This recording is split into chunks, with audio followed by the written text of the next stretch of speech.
আসসালামু আলাইকুম, আপনারা সকলে কেমন আছেন?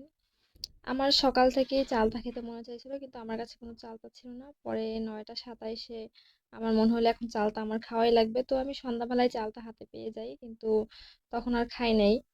তো এখন আমি চালতা খাবো। তো চালতাটাকে আমি প্রথমে ধুয়ে নেব, কারণ চালতাটা একটু কাদা ছিল। পরে এই যে ধুয়ে নিলাম, আর আমি একা যেহেতু খাবো তাই অল্প একটু চালতা কেটে নেব, কারণ আমার বাসায় কেউই এখন খাবে না।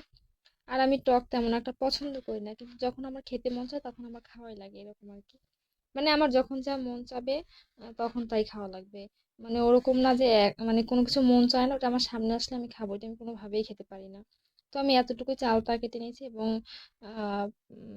পাটায় হচ্ছে এগুলা পুতো দিয়ে আমি ছেঁচে নিয়েছি। আপনারা কিভাবে কিনে নেন আমি জানি না, যেহেতু অল্প একটু তাই এইভাবে নিয়েছি। আর আমার কাছে মনে চাচ্ছিল যে এইভাবে নিলে ভালো হবে। আর আমি এখানে একটা মরিচ দিছি, লম্বা এক ধরনের মরিচ আছে যে মরিচগুলো অনেক বেশি ঝাল থাকে। তো ওই মরিচগুলো দিয়েছি, মানে পুরো বেটে নিয়েছি মিহি করে। কিন্তু এত পরিমাণ ঝাল হয়েছে, মানে আমার একটু ঝালও খেতে মন চাইছিল, এই জন্যই খাইছি। বাট খাওয়ার পরে আমি খুবই মানে কষ্ট হয়েছে আমার, মানে ঝালটাকে শেষ করতে। তারপর হচ্ছে এই যে আমি এখন মেখে নেব। তো এর ভিতরে আমি লবণ দিচ্ছি, তারপর বিট লবণ দিয়েছি, তারপর একটা সস দিয়ে নিয়েছি। আমি জানি না আপনারা কেউ এইভাবে চালটা মাখায় কখনো খাইছেন কিনা, বাট এইভাবে চালটা মাখায় খেলে অনেক বেশি মজা লাগে। আমি আসলে সবসময় কোনো কিছু মাখায় খেলে একটু ইউনিক ইউনিক ভাবে খাই, মানে এটা আমি কোথাও থেকে দেখি না, নিজে থেকেই নিজের মতো করে খাই। আমার কাছে মনে হয় যে এইভাবে খেলে অনেক ভালো লাগবে, তো এইভাবেই খাই। তো আপনাদের যদি কারো কাছে মনে হয় যে কেমন লাগে একটু দেখি, তাহলে আপনারা এইভাবে মানে আমি যেভাবে মাখাইছি এইভাবে মাখাই খেতে পারেন।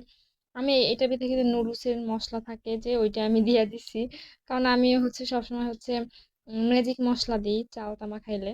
তো বাসায় ম্যাজিক মশলা ছিল, তো আমাদের বাসায় অনেকগুলা নুডলসের মশলা ছিল, তো ভাবলাম এতগুলো মশলা তো সব তো ফালাইই দিব, তাহলে এটার ভিতরে একটু দিয়ে দিই। তো এই জন্য এটার ভিতরে একটু দিয়ে দিলাম। আর দেখেন এখন মানে কালারটা কি সুন্দর আসছে। আর আমার তো এখন দেখে আবার খেতে মন চাচ্ছে। কিন্তু আমি সবসময় খাই না, ওই যে বললাম যখন মন চায় তখন খাই। এটা আমি আর ২-১ দিন আগে খাইছিলাম রাত্রবেলা।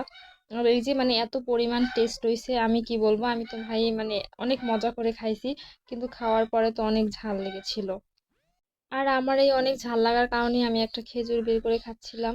তারপরে একটু মানে ঝালটা কমছে। আর আমি আসলে কোনোভাবেই ঝাল খেতে পারি না, কিন্তু ওই যে আমার মনে চাওয়ার উপর নির্ভর করে আমি খাবো কি খাবো না। আর আমার এত পরিমাণ ঝাল লাগছিল যে আমার হাত থেকে এই যে এটা পড়ে গেল, খেজুরটা। মানে আমি পুরো ঝালে কাঁপতেছিলাম। যাই হোক, কেমন লেগেছে জানাবেন।